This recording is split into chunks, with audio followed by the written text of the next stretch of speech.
एक Indian origin CEO को America में 14 महीने की जेल हो गई। Case H1B visa fraud. लेकिन कहानी सिर्फ यहीं तक नहीं है, बल्कि अमेरिका में बैठे कई इंडियन स्टूडेंट्स और टेक वर्कर्स अब डर में हैं, क्योंकि जो गलती इस व्यक्ति ने की है, इस सीईओ ने की है, वही गलती अनजाने में हजारों लोग हर साल कर रहे हैं और किसी को पता भी नहीं चलता। जब तक USCIS की चिट्ठी या फिर जेल की टिकट ना आ जाए, कोई ध्यान नहीं देता। तो क्या आप भी अननोविंगली इस ट्रैप में फंसे हैं? आज इस वीडियो में हम आपको सारी चीजें बताने वाले हैं और बताएंगे क्या आपका H1B का रास्ता क्लियर है या फिर खतरे में है। तो चलिए फटाफट सारी चीजों पर बात कर लेते हैं बहुत आसान भाषा में। हाय एवरीबॉडी, मैं हूं नेहा आपके साथ और आप देख रहे हैं NBT टेक। तो देखिए, सबसे पहले उस सीईओ की बात करते हैं जिसे 14 महीने की जेल हुई है। तो देखिए, जिस व्यक्ति की बात हो रही है उसका नाम है किशोर दत्तापुरम। एक इंडियन ओरिजिन बिजनेसमैन है जो कैलिफोर्निया में एक स्टाफिंग कंपनी चलाते थे। यूएस अथॉरिटीज ने पाया कि वो और उनके साथी कुमार और संतोष गिरी मिलकर एक H1B स्कैम चला रहे थे। वो फर्जी कंपनियों और नकली जॉब ऑफर्स के जरिए फेक H1B पिटिशन डालते थे। USCIS को ये दिखाते थे कि भाई किसी एम्प्लॉय को एक प्रोजेक्ट या फिर क्लाइंट के लिए अर्जेंटली चाहिए, लेकिन वो प्रोजेक्ट होता ही नहीं था। जब वीजा मिल जाता था तब वो कैंडिडेट्स को बेंच पर रख देते थे या फिर बाद में उन्हें प्रोजेक्ट ढूंढकर काम दिलवा देते थे। इस तरह से वो अनफेयर एडवांटेज लेकर मार्केट में बाकी कंपनियों से आगे रहते थे और सिस्टम को धोखा दे रहे थे। अप्रैल 2025 में यूएस डिस्ट्रिक्ट कोर्ट ने उन्हें सजा सुनाई। 14 महीने की फेडरल जेल, $7500 का जुर्माना, 1 करोड़ से ज्यादा की इलीगल कमाई वापस करने का आदेश और 3 साल की सुपरवाइज्ड रिलीज।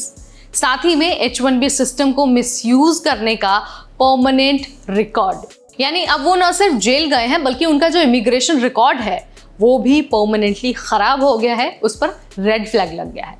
अब सोचिए इस केस में ऐसा क्या अलग था। तो देखिए, सबसे पहली जो चीज है वो है फेक जॉब्स। जो जॉब एग्जिस्ट ही नहीं करती थी उन्हें भी दिखाया गया। USCIS को ये दिखाया जाता था कि भाई क्लाइंट रेडी है। दूसरी चीज है पेड क्लाइंट्स। कुछ रियल कंपनीज को पैसा दिया जाता था ताकि वो एंड क्लाइंट बनने का नाटक करें। तीसरी जो चीज थी वो थी वीजा स्टॉक पाइलिंग।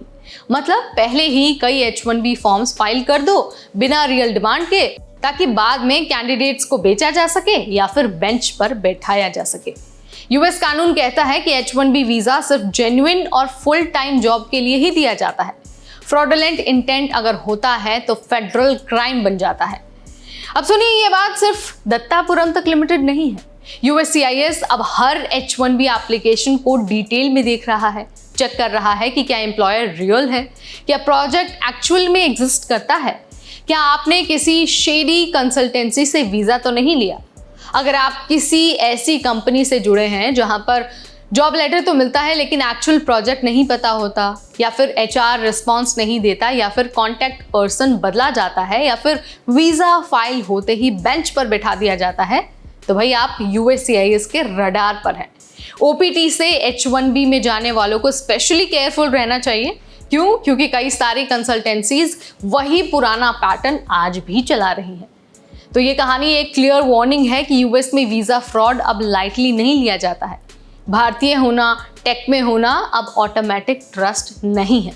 अगर आपने भी H1B अप्लाई किया है या फिर अप्लाई करने वाले हैं तो चेक करिए कि आपका जो एम्प्लॉयर है, आपकी जो कंपनी है वो फेक तो नहीं है। ये भी चेक करिए कि कहीं आपको सिर्फ वीज़ा के लिए इस्तेमाल तो नहीं किया जा रहा और उसके बाद जब वीज़ा मिल जाएगा तो आपको बेंच पर बिठा दिया जाएगा।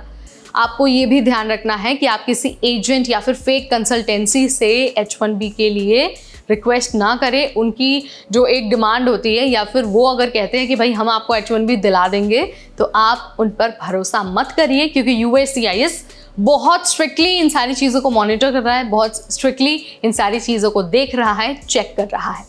तो यहाँ पर मैंने बहुत आसान भाषा में बता दिया है कि दत्तापुरम को आखिर 14 महीने की जेल क्यों हुई है, और ये जो केस है दत्तापुरम का वो बाकी H1B वीज़ा होल्डर्स या फिर जो लोग टेक वर्कर्स हैं, जो इंडियन प्रोफेशनल्स हैं, उनके लिए अलार्म क्यों है।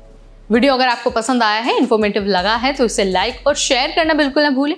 ऐसे अपडेट्स के लिए बने रहिए हमारे चैनल NBT टेक पर।